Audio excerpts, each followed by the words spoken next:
Monsieur le ministre, Madame la secrétaire d'État, Monsieur le vice-président, Monsieur le directeur général, Messieurs et Mesdames les représentants des services publics d'emploi, Messieurs les ambassadeurs, Monsieur le directeur, distingués invités, bonjour. Tout d'abord, je m'exprime au nom du président de l'AMCEP, Monsieur Mehmet Ali Özkan, qui, pour des raisons de rencontres importantes, n'a pas pu se joindre à nous et il s'en excuse. Donc je vais lire un texte, en fait, qu'il nous a fait parvenir, parce qu'il est vraiment désolé, donc il dit, je vais me contenter de le lire. Tout d'abord, j'aimerais exprimer mon regret de ne pas être avec vous en Tunisie. Je vous prie d'accepter mes excuses. J'ai demandé à Madame Malika d'exprimer mes propos en mon nom. Permettez-moi tout d'abord de célébrer le 50e anniversaire de la création de l'ANETI. Je suis sensible au fait que vous ayez fait coïncider cette conférence internationale avec cette célébration. En tant que président de l'Association mondiale des services publics d'emploi, je suis particulièrement fière que la région Moyen-Orient et pays arabes s'impliquent fortement au sein de l'association et que la plupart des membres souhaitent participer activement à l'ensemble de nos activités. À cet égard, j'aimerais remercier de nouveau les collègues tunisiens de nous réunir réunir pour votre participation active à tous. Durant cet événement, nous discuterons de la façon d'améliorer nos services avec la participation de la société civile qui est un des acteurs clés pour la plupart de nos services. Pour un marché du travail durable et équitable, la société civile est une composante essentielle. Dans notre lutte contre le chômage, nous devons prendre en compte les besoins des différents groupes et régions. Étant donné que nous avons des ressources humaines et financières limitées, nous avons besoin d'une forte communication avec les partenaires civils, tels que les syndicats, les associations professionnelles, les ONG, les différentes parties prenantes, qui nous fournissent des informations inestimables qu'elles ont de manière naturelle. Pour mon institution, İşkur, je précise qu'Işkur est le service public de l'emploi turc, les partenaires civils ne sont pas seulement des membres coopérants à nos programmes, mais aussi des membres des conseils principaux de İşkur, en tant qu'assemblée générale, conseil d'administration, conseils provinciaux pour l'emploi et la formation professionnelle et la commission des personnes handicapées.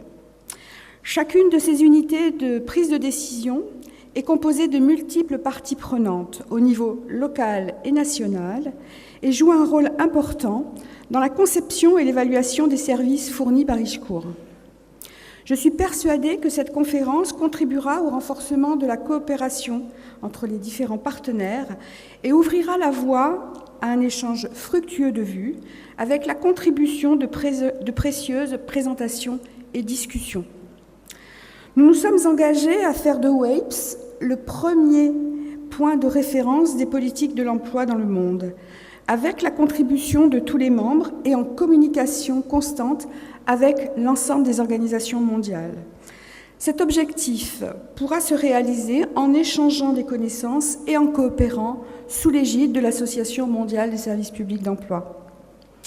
J'espère que les discussions qui auront lieu dans ces 2 jours apporteront une nouvelle impulsion à notre coopération interne et externe et amélioreront la qualité de nos services.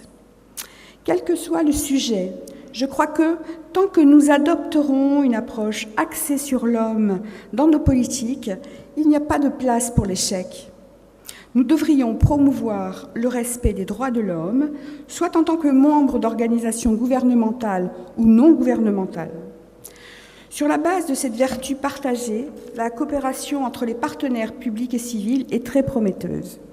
Je vous souhaite à tous des travaux fructueux.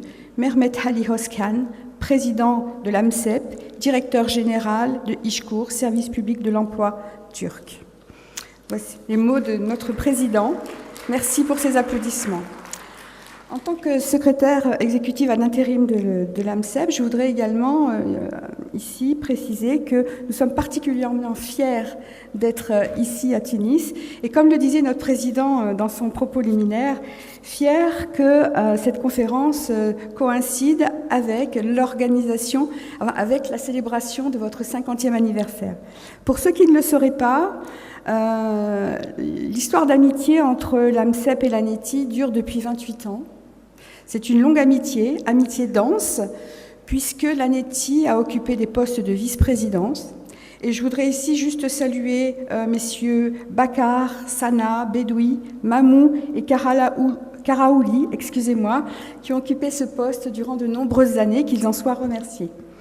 La Tunisie et l'ANETI a occupé également le poste de président pendant un mandat, en la personne, c'était dans les années 98, 99 et 2000, en la personne de monsieur Eddy Mamou, que je veux aussi remercier, que nous avions eu le plaisir de rencontrer lors de la célébration du 25e anniversaire de l'AMCEP, qui est quelqu'un riche et qui nous a fait part de sa longue expérience et des débuts balbutiants de cette association qui aujourd'hui compte 90 membres à travers le monde.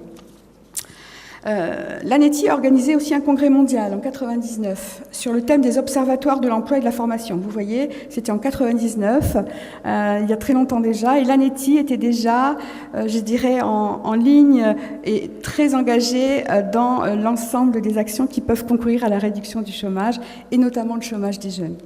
Je vais m'arrêter là, parce que je ne vais pas être trop longue, et nous avons des orateurs de qualité qui nous attendent, donc je vous remercie, et je nous souhaite à tous une très bonne conférence. Merci. Merci beaucoup. Merci beaucoup.